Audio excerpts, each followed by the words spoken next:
How's it, guys? Welcome back to 633RC. We've got a bit of a change in terms of location. I moved shop. As you can see from the background, I used to work from home, and I've been fortunate enough to move into a bit of a bigger spot and be able to service the local community. So another change in terms of what I usually do, which is crawlers. We have something different here today. Not something new. This has been on the market for a bit, but yeah, I managed to get my hands on one of these, and I am very excited. This is the Yikong TB7 or Trailbreaker 7. It's a 1:7 scale desert buggy or desert racer. This is actually a contender for the UDR market or the low CBRA market. I think in terms of what it offers, it is a very good contender. The UDR has become very expensive recently. Pricing has gone up considerably. I don't think just in South Africa in general, but I think with South Africa being quite far from the United States and from China, we're in the middle somewhere. You know, shipping cost for anything RC related to us is quite steep, so we're not getting the pricing that the guys in the United States is getting or in China necessarily. That said, I want to get into this rig. This is a really nice looking rig. It is not licensed, but it is based off the Ford build, the Bronco build. And I think FMS has also released a version of this, which is the licensed version, the Ford licensed one. You can see it is basically one and the same car, just with different branding. Guys, as you can see, I've got the red and black version here. There is also a green and black version available, which is quite a nice one as well, but I did opt for the red specifically. There's a desert racer or a short course track variant of this, same chassis, same platform, same electronics, but it is a short course track. Unfortunately, they were out of stock on those. Otherwise, I would have brought one of those in as well to review, but nonetheless, we've got this to work with today, and it is you'll see now. I've actually had a look at it already. You can see I've unboxed it. It's been actually sitting on my shelf for a while. I just haven't had time with moving in to actually review it, but there's a lot to go over. So obviously it's got, as you can see, it's got tethered body clips in the front. In the rear, it's got body clips that fasten underneath the cage to keep it in place, to keep the body on. But I have to say, my biggest pro for this car and my biggest negative for the Traxxas UDR was the fact that the Traxxas UDR, the cage and everything, if you needed to clean or dismantle or work on it, it was a schlep. And if you're anything like me, where I prefer having my rigs clean after I use them, it was an absolute mission for me, and it became actually a point of frustration for me with the UDR. As much as I enjoyed the UDR, I could not live with the fact of having to completely dismantle it to properly clean it with the cage. So what they've done with this is, as you'll see now, once you've removed that, this whole section lifts up and the whole body falls back, and you've got the whole open chassis. They've got a cover here, a dust cover. Not sure how well that would work. We'll find out. Fastens with Velcro on the sides, and then you have the whole chassis available to you in a open chassis design, similar to what you get in the Armors and the Corellis, etc. So this is going to be a lot easier to work on and to clean. Lifting it up, this has got quite some weight to it.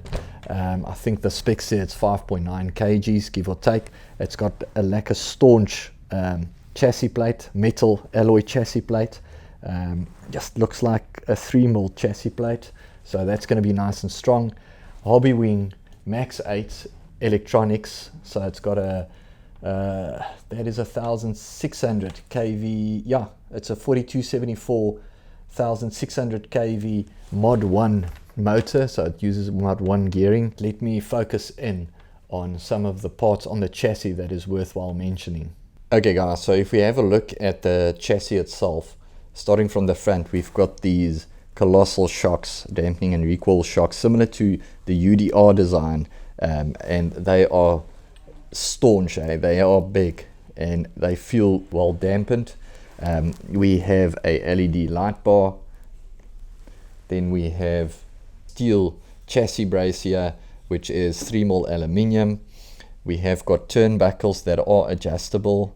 We have EC5 connectors, Max 8 Hobbywing 150 amp ESC, Mod 1 gearing setup, and then this is our receiver box. Going to the rear, we can see we have a 4274 1600 kV Hobbywing brushless motor, steel upper links.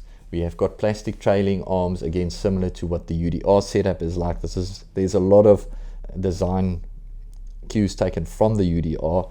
We've got these nice aluminium braces, and then we have got a dust boot, which is nice to keep out the dust from the rear diff. This diff is very big. It seems like a really sturdy design. And then if you look on the inside there, you will see we have, it looks like little caliper designed Vox calipers. And as mentioned, it's a 14mm nut on a 17mm hex. The tires themselves, they are quite hard. I'll see how they perform. I would assume that they're going to last, seeing as they're not too soft. These lugs seem also they're pretty hard, so we'll see how they work on the dirt and on tar. Looking at the setup of the cage itself, we can see that it's a nice sturdy cage on the inside of the body. There's our tethered clips for the rear to fasten it. We've got an interior, and as mentioned, this is a nice thick Lexan. It feels really sturdy. Looking at the bottom of the chassis, really nice beefy lower suspension arms. As mentioned, 3mm steel chassis plate. We've got hex screws right throughout, which you would expect on this size car. And then again, you can see the diff and the setup. So what you get with this car is a 5-channel dumbbell RC remote. We all know the dumbbell RC remotes, brilliant remotes. They have great range, no fuss, no thrill, it just works. You've got your dip switches, your endpoint and trim settings, and then, yeah, as I said, this is a 5-channel. It does not have a bunch of extra functionality on the car apart from having a light kit, so that's probably the only thing that we'll be switching on and off from the remote. What else do we get with the car? We have our bag with our goodies. There's a exploded diagram manual with all the part numbers and everything in there. It's quite detailed, so at the end you've got all the parts with their part numbers, but you also have, as I mentioned, an exploded diagram where you can find all the parts and part numbers and see how they fit together. So it's a nice detailed menu. There's also a sticker sheet that comes with it. The sticker sheet I have misplaced, so apologies for that, but you can, from that they give with the manual, you can get an idea. There's quite a few nice stickers that go on there. They have a Shell Rotella, Fox. There's a few monster stickers that I'm sure you would actually end up fitting on the car or sticking onto the car. We also get a wheel wrench. We in fact get 2 wheel wrenches. The one is obviously to have a bit more leverage to get that 14mm hex off. It's not a 12mm, it's a 14mm hex, but if I remember correctly, it's a 17mm hex that, or it's a 14mm nut, but it's a 17mm hex that goes on the car. And then we have, which looks like really good quality, Allen keys. Even though it's not drivers, but it's normal Allen keys, they look like really good quality with an extra grab screw there. So that's nice. We don't normally get tools with the cars apart from a wheel wrench, but in this case they also included some Allen keys, which look really to be good quality Allen keys. Then we have some spares here as well. We've got rod ends, we've got a turnbuckle, which is a very short turnbuckle, so I'm assuming that's going to be for the steering link, maybe, as we also have a spare servo horn in there, and antenna cover, and I'm not quite sure what these other 2 bits are, but yeah, they give some spares as well. So guys, all in all, this seems to be a really nice rig, very well dampened. As you can see, what I do like is the fact that it bottoms out right to the desk.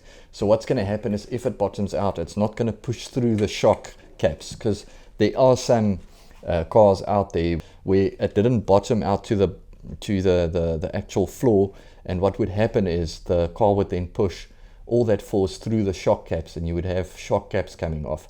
I'm talking under correction, I'm not sure, I think it was one of the low-C bar arrays. I think it's going to perform really well. So having a look at that drop test, everything's moving. As you can see, it's a heavy rig, but it doesn't go anywhere. This rig is staunch. We do have, I don't think I mentioned, we do have a full spare wheel that can be utilized as well. And then you have these, they're nice and thick, they're really thick limiting straps, which is also a great thing to protect the shocks and the suspension.